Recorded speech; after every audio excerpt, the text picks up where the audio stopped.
going to be talking about reducing student anxiety levels using the FLIP model. And my name is Stacey. I am an upper school math teacher at the Bullis School in Potomac, Maryland. And just a bit of background. In my class, my AP Calculus class 2 years ago, I felt that in the AP Calculus classroom, I had so much content to get through. And, you know, the pacing was set out through the AP guidelines, and I didn't have enough time to get through all of that content without stressing my students out. In the classroom, I always say that it felt like we were on a treadmill going at full speed for 45 minutes. And by the end of class, maybe we had like 10 minutes left to go over the questions and all of that. And I didn't have enough time to hear from my students. When they left the classroom, you know, they had questions left. And so I summarized my problems as there wasn't enough time for questions. I had so much content to get through. There's no one-on-one tutoring going on. And by that, I really mean not just me tutoring my students, but also my students helping one another. You know, that interaction, the collaboration wasn't happening. Also, you know, you always have those students in the class who really don't like asking you questions when you're at the front of the board. They're kind of the quieter ones, and they're waiting for somebody else to ask a question or waiting for you to come around to them. And so I felt like I was missing out on their questions. And at home, you know, the first thing parents always tell me at parent-teacher conferences in the AP Calculus ones is, I don't remember calculus. I can't really help my child, you know? And so they weren't getting that help at home. And, you know, when they get stuck on homework, a lot of times they give up at some point. It seems like, you know, I've tried as best I can, and spending 45 minutes, I might get through one more problem. It's just not worth the time. And why are these important issues to address? Well, you know, I really think it's important that we talk about the emotionally at-risk students. And, you know, the ones who are overly stressed to get A's really want 5s on the AP and are getting the pressure from home to get A's all the time. Also, the classroom culture. You know, what is a classroom that really inspires learning? It's one that's not stressful. And it's also key to think about, you know, in order to really achieve maximum success, we must fail along the way. And in an AP Calculus class, you're going to fail at certain times. But how can I be there to support my students in that process? So these how do I questions? You know, how can I be a compassionate teacher in such a rigorous, stressful course? How can I get back to creating that calm, inspiring classroom environment that I really went into teaching for? How can I support my students? How can I hear from them? And how can I make time for that lively, thoughtful discussion that's so important in developing those higher order thinking skills? And so the obvious solution to me was, well, if I could eliminate lecture, I could do that. But how do you do that in AP Calculus? And my solution came when I went to a technology conference the summer of 2010, and I learned about Camtasia Studio, and I learned that I would be able to record my screen and have the rich editing features that I really was looking for, because I'm a little bit of a perfectionist. I really wanted a quality product to give to my students that I could be proud of and that they could understand easily at home without me there. And so when I learned about Camtasia Studio, I knew that I was looking at my answer. And so just a little bit about what does my flipped classroom look like. And I really want to emphasize that there is no one-size-fits-all in education, period. It's about what type of teacher you are and what type of students you are teaching. And I think that's really important, but this is what mine looks like. I really feel like I've shifted the classroom culture from one where I was cramming information at them to one where it was more of us playing with ideas and the new topic. As a teacher, I feel like my role has really changed. I now, during class time, I just walk around the room the entire period. I listen in on their discussions, I listen to their questions, and I join in on whatever they're discussing. Typically, you know, they watch a lecture at home, and they take notes on, I send them home with a PowerPoint, and that PowerPoint is the same one that I have created for my lecture. Now that PowerPoint usually has maybe the question at the top of the page, not much writing on it, and a lot of white space. So I ink on that when I do my lesson, and I expect them to take notes on it. That's what I check for when they come to class. I actually check that they should have that out on their desk when I come around. And I check that they've taken notes on that. That doesn't mean just copying exactly what I have written down. To me, that wouldn't be a complete assignment. Really, I'm trying to get them to take their own notes, and then for them to have that resource, that valuable resource. And so, you know, I feel like I'm more of a facilitator than a driver now. And my students, I always call this third one my pleasant little side effect. I really went into it to get the stress out of the classroom, but I realized that the students were becoming much more resourceful and independent with their learning. Because we had more than 10 minutes at the end of class to, you know, go over questions and so forth, they were asking one another questions more than just asking me questions. When they felt pressed for time, they felt like they have to ask their teacher knows the answer, they don't have much time to get it. So when I created more of that time, they were doing more of that collaborative work. And you know, the classroom culture, as I was talking about, is not so anxious anymore. You walk into my class, it looks completely different than 2 years ago. So just in summary, some of those benefits, the students, I feel, have a stronger voice. I don't feel like I'm flooding them with information. I'm treating them more as individuals, not only in giving them the customized pacing at home, you know, when they need to pause the lesson, they can watch it at their own pace, not when their classmate has a question or the loudest person in the class has a question. They can pause it when they need to, the lesson, but in class, they also are working at their own pace. You know, some of them start right away, dive right into the questions. Some of them feel that they need to review a piece of the PowerPoint from the night before with a classmate. It's whatever they need. And this other one, I'm right there when the students think they need me the most. And I really want to emphasize that think, because I really feel like I am answering less questions now than I did with the traditional format. It's just that I'm there to support them. So they walk into class and they're like, oh, my teacher's here. If I need to ask a question, they are right there. And so just having that support and them knowing that I'm there, I think is really, really key. And I am going to show the AP exam scores.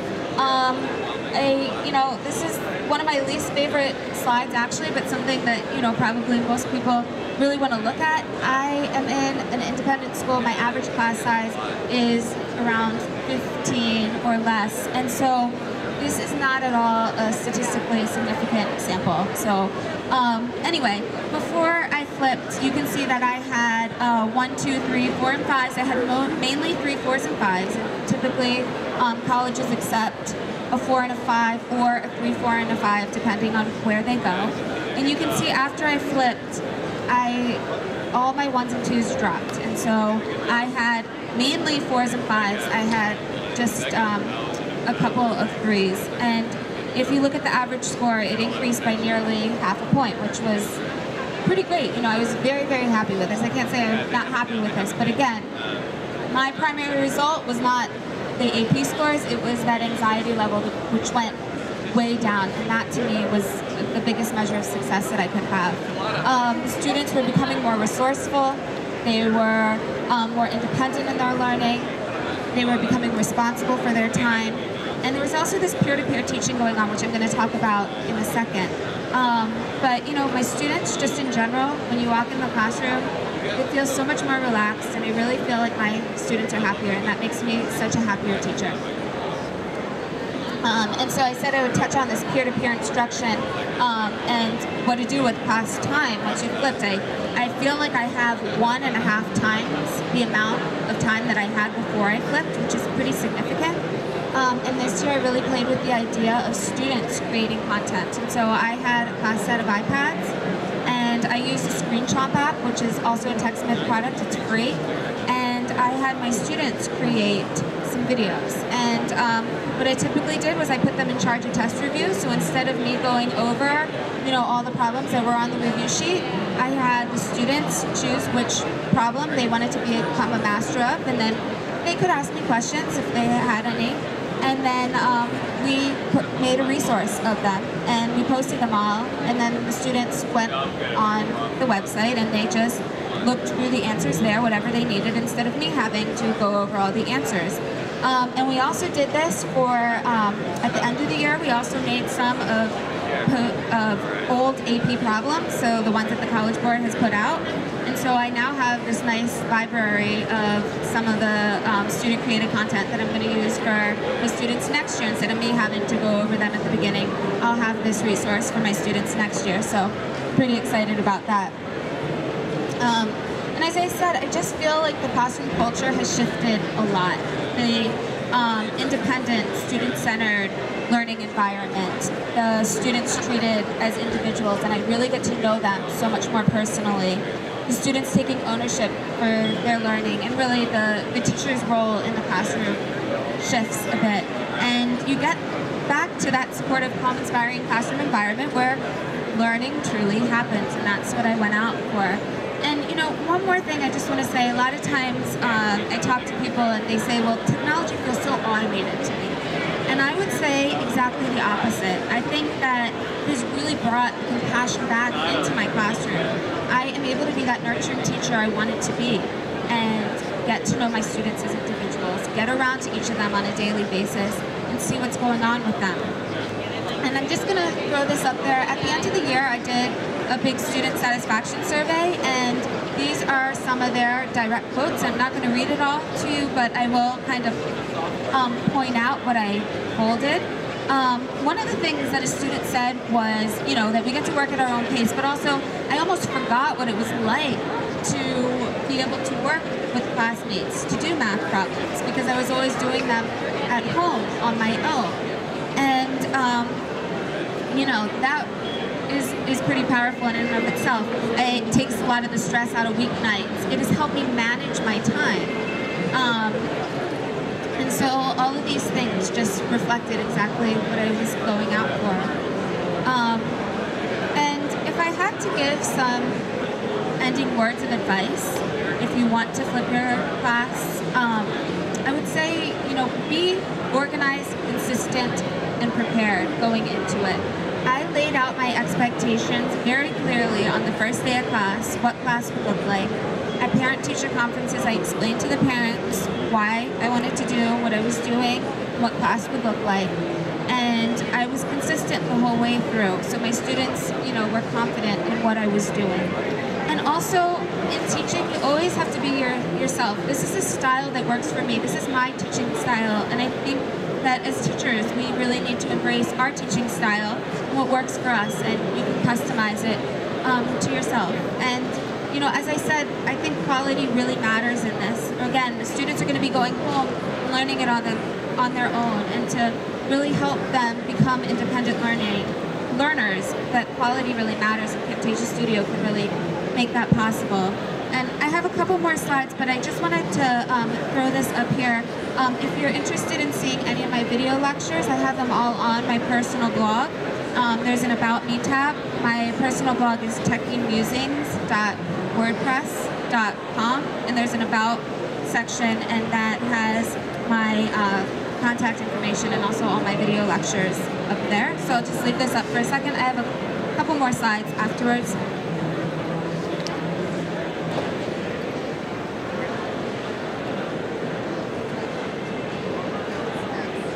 All right, I had to show this because after the last day of school this year, after I'd already done grades and everything, I found this sitting in my mailbox, and it just summed up everything so perfectly. Thank you for such a fabulous year. I can't thank you enough for your undying support and encouragement. Math has always been a challenge for me, and I honestly would not have made it without you. You allowed me to learn independently, and you helped me when I got stuck. Your teaching style really helped me learn and apply my learning on math problems. I experienced a lot this year in calculus, and I would not have been successful without your support. And to me, that just summed up exactly what I was going for, and I mean, there couldn't be anything more rewarding than that. And I'm going to show a quick video of what my classroom looks like, but before that, I just wanted you to be aware of the excellent specials, and they will be passing out things at the end. But but I wanted to show a quick video of what my classroom kind of looks like. So there we go. I think Stacey is an unbelievable educator. When you come into campus every day, you see our motto, 3 things: caring, challenging, community. We want to teach students in a way where every student feels that they are connecting with the teacher, connecting with the content. When you're presenting the lesson in the classroom, you're doing that in 45, 50 minutes. You don't have time to answer questions. You don't have time to nurture or to pat a child on the back. So I had a class where it was very stressful because I was lecturing, I was trying to get through as much as I could, as fast as I could, so we can get to questions at the end. The stress carries on to the whole family. Like, it's not just, when your kid is really stressed out, the mother usually is stressed. I wanted this peaceful, calm environment, which is really the best environment for learning, but I was getting so away from that because of the AP curriculum. And so I wanted something better, and then I went to a summer conference and I learned about Camtasia Studio, and I knew that I didn't have to lecture inside of the classroom anymore. And so Stacey videos and does all the lessons in reverse order. Instead of doing our homework, the problems from the textbook at home, we go home and we watch these videos on our own, which are usually about 15 and 30 minutes, and you can pause it as you need to. So we just found that the derivative with respect to x of log base a of x is equal to 1 over x ln a. It's been fabulous. What are the results? Well, first of all, the anxiety has been way down. So that was totally my goal. There's no, oh my God, I can't figure this problem out. I can't turn my homework in. What am I going to do? I've seen Justin completely relaxed with AP Calculus, which is not that relaxing. Mr. Shan's class really reduces my stress just because instead of struggling at home with problems I don't know how to do or answering a question that I don't know how to approach, in Mr. Shan's class, she's walked us through it with the PowerPoint at home. And so once we come to class, we have all the tools we need, and we have her there to walk us through if we need it, to go over hard problems with the whole class, or just a lesson individually. And the AP scores were up. And this year, my kids are doing really, really well with it.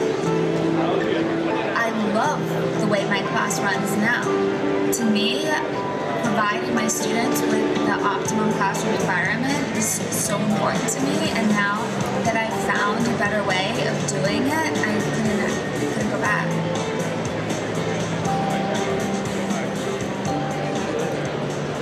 So that's just a little, look inside of my classroom. We still have like 10 minutes left, so if you're interested, if you have any questions, please let me know. If you're interested, I can show a couple of the student-created videos or what my class website looks like, if you're interested. Oh yeah, sure. Thanks. No problem. technicmusings.wordpress.com. Where'd it go? There it is. Gracias.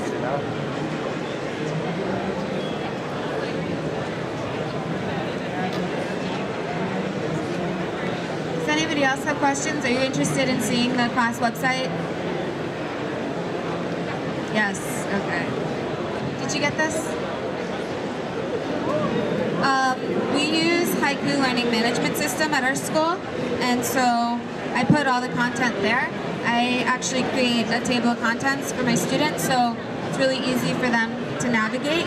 So maybe chapter 4, they would go here for all the video lectures. They're all in one place, so they can watch the video, and you saw kind of a little clip of me going through it in that video. Then there are assignments. I post them all also. I also always post the solutions afterwards. I ask that they always go through the solutions with a partner before I help them, because again, first of all, in college you usually have an answer book for the textbook problems, and I want them to be teaching one another versus me teaching them first. Then if they need help, of course I'm there. And then here's them creating like some of the test review. Here was a problem from the test review. Hi, so this is Olivia and Jessica. They were explaining the problem, kind of writing on the screen. Of the actual rectangle. The first thing we know is that the rectangle's perimeter is 100 meters. So before we get to area, so you can see this group was actually pretty good at writing on the iPad. For some students it was difficult, and some of them actually just took a screenshot. Let's see if I can find one of those right now. Here we go. Took a screenshot and then kind of, this one's a little bit messy. We got better as it went on. This was from early in the year. But took a screenshot and then kind of scribbled on top of the problem so they didn't have as much to write. At the end of the year, by the end of the year, sometimes they were writing out the problems and writing them all out and then taking a screenshot. In the Screenshot app, you can actually take a picture and then use that picture. You can resize it however you want, and then on your screen you have like 3 screens worth of space to write on. And in addition, you can also take things from Dropbox and put them in. So that was really great for us to kind of have them all in one spot, the students. So yeah, that's all.